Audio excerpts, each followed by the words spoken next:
Creo que es importante definir, cuando hablamos de nacionalsocialismo, a qué nacionalsocialismo nos estamos refiriendo. Me explico. Hoy por hoy, hay 5 vertientes de nacionalsocialismo. El nacionalsocialismo ortodoxo. Es el nacionalsocialismo histórico que sigue la línea de los jerarcas del Tercer Reich y su doctrina. Desde Hitler hasta Spengler, pasando por Goebbels, Rosenberg, entre otros. Generalmente esta es la línea que siguen los llamados nacionalsocialistas clásicos. Ellos consideran que el nacionalsocialismo es una doctrina exclusiva para europeos y sus descendientes en el mundo, pero no creen en la superioridad de una raza sobre otra, pero sí en la diferenciación y conservación de cada una.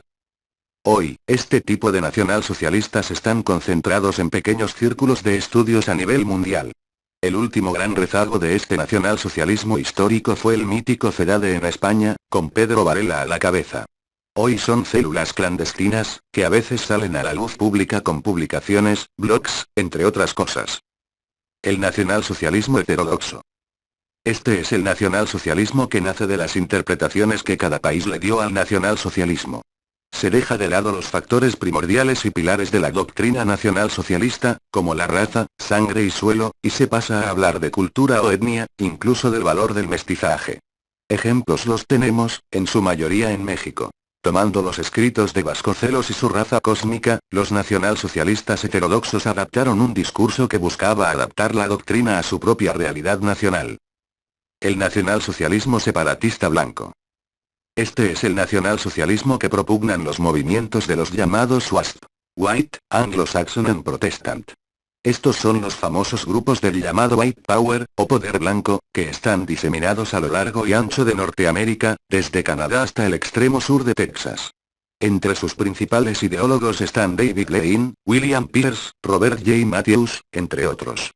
Esta vertiente se extendió sin mucho éxito a Europa, sobre todo a Inglaterra, y tuvo sus vistos en el movimiento Blood and Honor de Ian Stewart. Estos son los supremacistas blancos que tanto se mencionan en medios y películas. El nacionalsocialismo cristiano.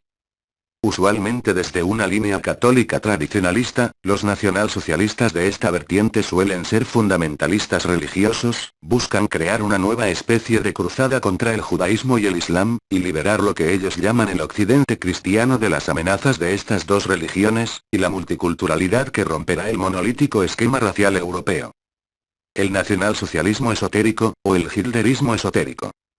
De acá se separan varias subvertientes que van de la mano de Miguel Serrano, Moyano, o los veganistas, etc. Suelen ser muy conspiranoicos, creen en el mito de Atlántida, la raza hiperbórea, y el Grial.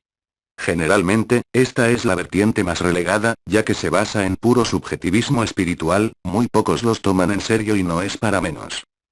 El nacionalsocialismo como doctrina se puede desarrollar.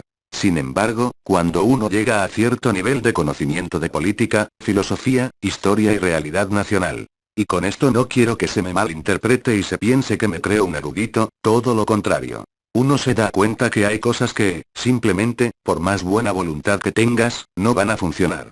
En mi caso, considero que el nacionalsocialismo ya cumplió su papel histórico, si bien puedo respetar que algunos camaradas a nivel mundial, sobre todo en Europa, piensen que el nacionalsocialismo aún puede ser viable, para mí no lo es, y menos en el Perú. ¿Cómo podría encaminarse el nacionalsocialismo aquí? Imposible, esto es reconocido por todos los nacionalsocialistas peruanos que ya tienen un nivel de conocimiento y una experiencia de militancia importante. Y es porque simplemente no puedes adaptar una doctrina cuyo pilar, la unidad a través de la raza, es inaplicable en el Perú. Simple y claro, esa es la razón fundamental. Por otro lado, si hablamos de razones complementarias, está el factor psicológico de las masas. ¿Quién podría creer en el nacionalsocialismo hoy? Muy pocos, y peor aún, ¿quién podría creer en el nacionalsocialismo en el Perú? Casi nadie. Entonces creo que eso responde la interrogante.